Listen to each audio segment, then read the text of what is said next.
Hey guys, and welcome.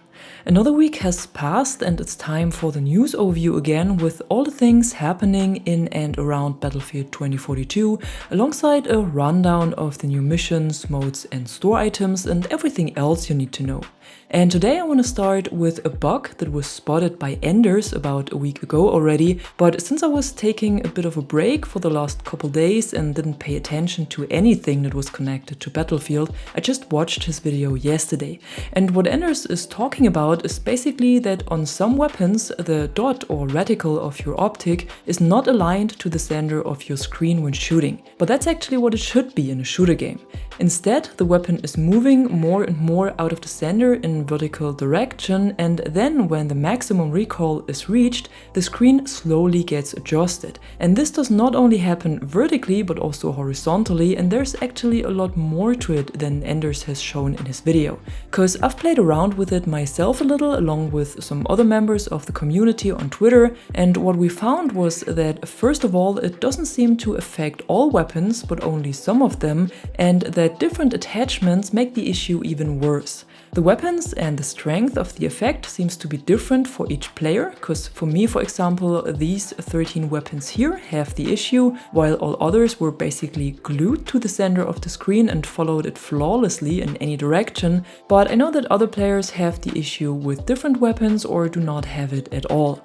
As for the attachments, the Orcom muzzle brake and the tactical compensator seems to make it worse, at least in vertical direction, but this is probably because they increase the vertical recoil and the issue is connected to it. In addition, the effect of the bug has not the same intensity on all weapons, because on some of them it's just barely recognizable, while on others, like the advances for example, it's huge. And it only seems to happen when you not perfectly control the recoil, because once you pull the weapon down, it basically snaps back to the center of the screen. But then again, I also had weapons where the setback was actually slower than it should be, and it took the weapon forever to move back down. So it's a very versatile bug that comes in different ways and intensities. But the most important point is probably that it only happens with mouse and keyboard and not with controller. I've tested all of the available weapons with both inputs and I hadn't had the issue with controller at any time. Here the crosshair or reticle are perfectly aligned with the center of the screen, and it also doesn't move out of the center at all. This might be connected to the lower recoil that controller players have in general, no matter if it is on console or on PC. So if you play with a controller, you don't need to worry about this bug at all, but when playing with mouse and keyboard, it's very likely that you have to deal with it.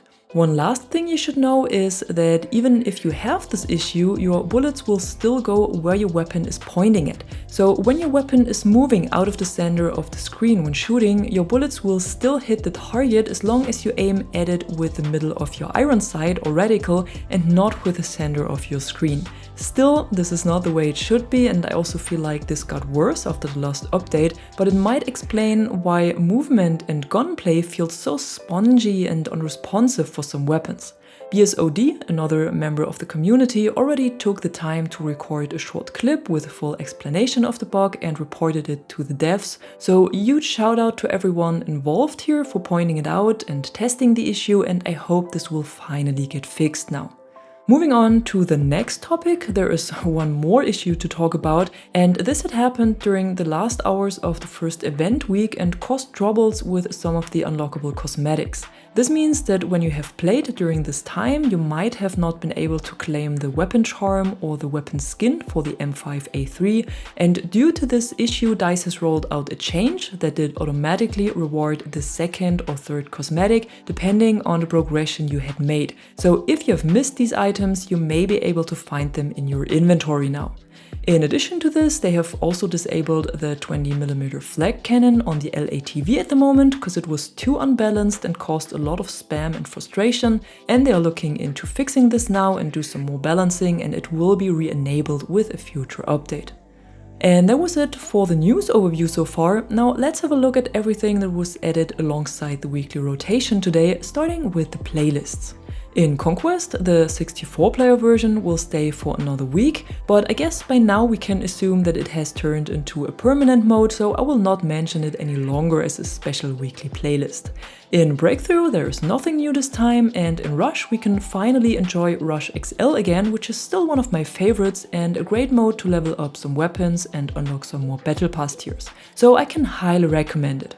Over in Portal, we got Infantry Conquest and 2042 FFA. Infantry Conquest is also a 64-player version of the mode, but with a very limited access to vehicles, and FFA is a normal free-for-all experience played with 2042 weapons and specialists. On Friday, this mode will be replaced with Gunfight Royale, another community spotlight, and this one has already been in Portal a while ago and is a final stand mode where you have to be closest to the last flag to win or simply eliminate all of your opponents.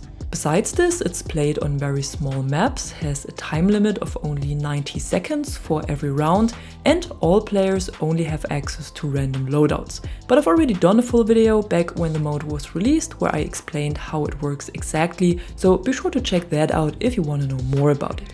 Over at the item store, we also got a new bundle today after all of the event bundles have been removed, and this one is called From the Depths and includes specialist sets for Casper and Liz and weapon skins for the M5A3 and K30. For some reason, the specialist set for Liz is already unlocked for me because it seems like this was part of something else before, but I can't remember where I got this. Maybe it was an EA Play reward or something. However, besides the bundle, there is nothing new in the store, so let's move on to the weekly missions. These are focused on the Recon class and its weapons and gadgets this time. So in the first section, you need to earn 3 intel ribbons that you get for spottings and disruptions, spawn 5 times on a squad mate's beacon or have them spawned at yours, and do 8 kills and assists while playing as Dozer, Boris, Falk or Casper. I would recommend to go with Casper though, cause then you can complete the other 2 missions alongside of it. Once the second section is unlocked, you have to disrupt 20 enemies, and when you do it with Casper's drone, the mission progression is doubled. Then you need to do 20 kills and assists while playing as Recon, and here again, when you're playing as Casper, you get double mission progression, so Casper is your go-to specialist this week, and you need to earn 6 wingmen and intel ribbons. For the intel ribbons, it's again spottings and disruptions, and the wingman ribbons are earned by doing assists and revives. But the assists happen automatically when you go for the spotting, so don't worry too much about it.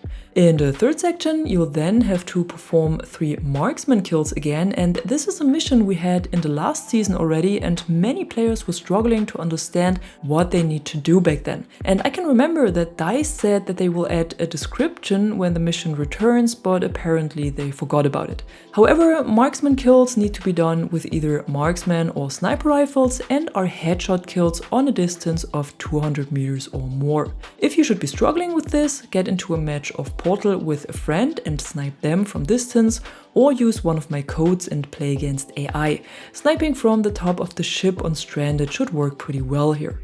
Going back to the missions, you also need to do 30 headshot or melee kills and spot another 100 enemies, and for the bonus mission you simply need to do 10 more kills with marksman or sniper rifles, and I think this is pretty much self-explanatory. And at the end, I want to take the opportunity to thank our news account Battlefield Bulletin for their hard work and dedication to 2042 and the Battlefield franchise in general, because they've just announced that they will take an extensive break until we receive some official news about the next title of the series, and this is indeed a massive loss for the community and also for all content creators, because this account was always the fastest with all the news and updates and everything that was interesting around Battlefield, and I also took advantage from their short and concise reports myself. I can totally understand why the decision was made though, and there were also many other content creators like Silk or Sergeant Danger Cow announcing to take extensive breaks from Battlefield, and of course I wish them all the best, but I also hope to see them again when the next title is released. And that was it for today, your weekly overview of what's going on in and around Battlefield 2042 at the moment. And if you enjoyed this video, be sure to drop a like or a comment below and subscribe to the channel to stay tuned for more content like this. Until then, thanks for watching and thanks to my members for the additional support. I'm the Catwoman and you are awesome.